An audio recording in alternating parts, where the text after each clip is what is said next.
So, if you haven't been caught in the loop of what's been going on in the land of Sonic gaming, recently from September 15th to the 18th, there was a gaming event only in Japan known as the Tokyo Game Show, which showed a lot of games from Resident Evil, Street Fighter, and of course, Sonic Frontiers. Persona/Atlas was also there, but this is a Sonic channel and not a Persona channel. Anyways, this is also the event that showcased the latest Sonic Frontiers trailer that showed us the new Sonic Team Splash logo.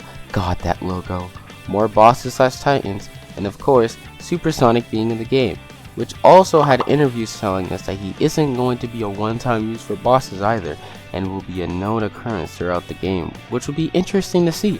I mean, personally, I find it very refreshing that we're actually going to be able to have Super Sonic within the story, because we haven't had that in decades, and he's usually just been resulted to, oh, if you beat the game, then you unlock him. So I'm actually really happy that he's actually in the story again.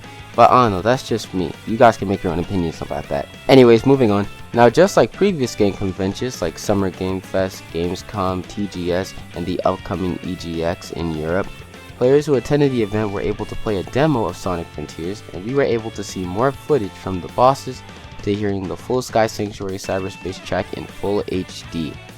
Also, not to mention, Sakurai was also there, and he said he liked the game and will buy it, so let's go! However, what really caught people's attention at this event was a tweet from a Japanese account at the event showing that there was a Nintendo Switch version of Sonic Frontiers at Tokyo Game Show.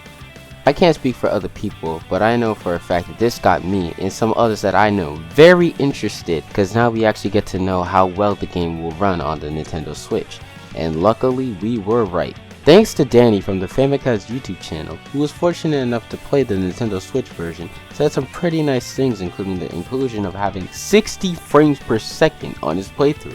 This may come to a surprise to many, as Suzuka-san confirmed a while ago that the game will run 30 frames per second on the Switch.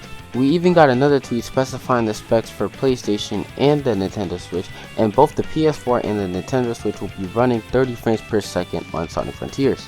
Maybe Danny was talking about the cutscenes being 60, or maybe the main parts will be at 60 frames while the more demanding or graphical parts to be at 30 frames, like how they have done it in the latest Splatoon game.